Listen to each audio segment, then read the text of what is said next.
मित्रों, आज हम बात करने वाले हैं पुत्रदा एकादशी के बारे में। पुत्रदा एकादशी का क्या महत्व व लाभ है, पुत्रदा एकादशी व्रत कब पड़ रहा है 2024 में, पुत्रदा एकादशी व्रत कब करना चाहिए, पूजन विधि, व्रत व नियम व इसका पारण समय।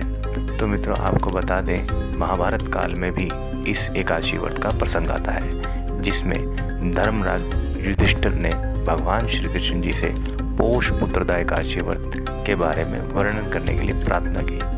तब भगवान श्री कृष्ण जी ने वर्णन करते हुए कहा कि यह व्रत संतान प्राप्ति के लिए सर्वोत्तम है तथा इस व्रत से जीवन में सुख समृद्धि की प्राप्ति भी होती है। तो चलिए मित्रों, अब जान लेते हैं सन 2024 में पुत्रदा एकादशी कब पड़ रही है। पुत्रदा एकादशी तिथि 20 जनवरी को सायंकाल 7:26 से शुरू होगी और 11 जनवरी को शाम 7:26 तक समाप्त हो जाएगी। उदया तिथि की गणना के अनुसार 21 जनवरी को पुत्रदा एकादशी रहेगी, अर्थात साधक 21 जनवरी को एकादशी व्रत रखेंगे। वहीं 22 जनवरी को इसका पारण समय होगा। पारण समय सुबह 7:14 से 9:21 तक रहेगा 22 तारीख में, तथा इस दिन एक दुर्लभ ब्रह्म योग का निर्माण भी हो रहा है। इस योग में भगवान विष्णु की पूजा करने से साधकों को मनवांछित फल की प्राप्ति होती है। ब्रह्म योग का निर्माण सुबह 9:48 से हो रहा है, जो कि 22 जनवरी सुबह 8:47 तक रहेगा। इससे पूर्व शुक्ल योग का संयोग बना हुआ है। इस दिन भद्रा स्वर्ग में रहेगी।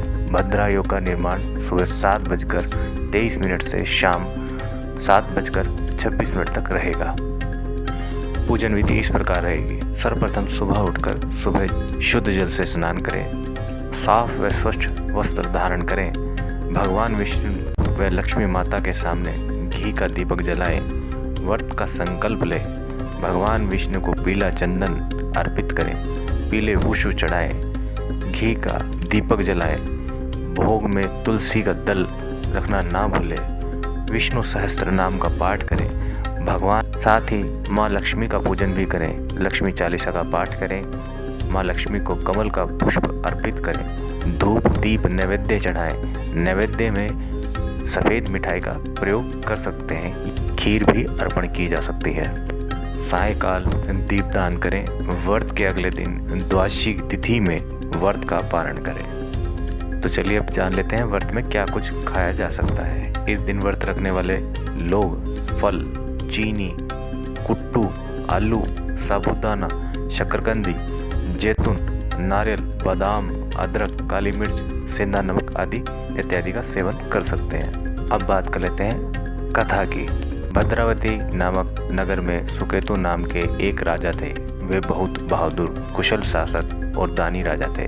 उनके राज्य में उनके शासन से प्रजा संतुष्ट व प्रसन्न रहती थी। राजा समय समय पर प्रजा हित में शुभ कार्य करते रहते थे, लेकिन वैभवशाली दयावान दाता के यहाँ कोई संतान नहीं थी। इसलिए राजा हमेशा चिंतित रहते थे, मेरी कोई संतान नहीं है। और शास्त्रों में लिखा गया था कि जिस पुरुष की संतान नहीं होती उस पर उसके पूर्वजों का हमेशा ऋण रहता है। राजा दिन रात सोचते थे कि मेरे मरने के बाद कौन मेरे पिंड दान करेगा, और यदि मैं इसी तरह से निसंतान मर गया तो मैं पूर्वजों का ऋण किस प्रकार चुका पाऊंगा। एक दिन राजा घूमते हुए एक जंगल में पहुंचे, जिसमें ऋषि तपस्या कर रहे थे। राजा ने ऋषियों को प्रणाम किया। ऋषियों ने राजा के मन की चिंता को पढ़ लिया तथा राजा से पूछ लिया, हे राजन, आप इतनी चिंतन में क्यों हो। राजा ने अपनी सारी व्यथा ऋषि के समक्ष रख दी और कहा, हे ऋषिवर, मेरे इस दुख को समाप्त करने की कृपा करें।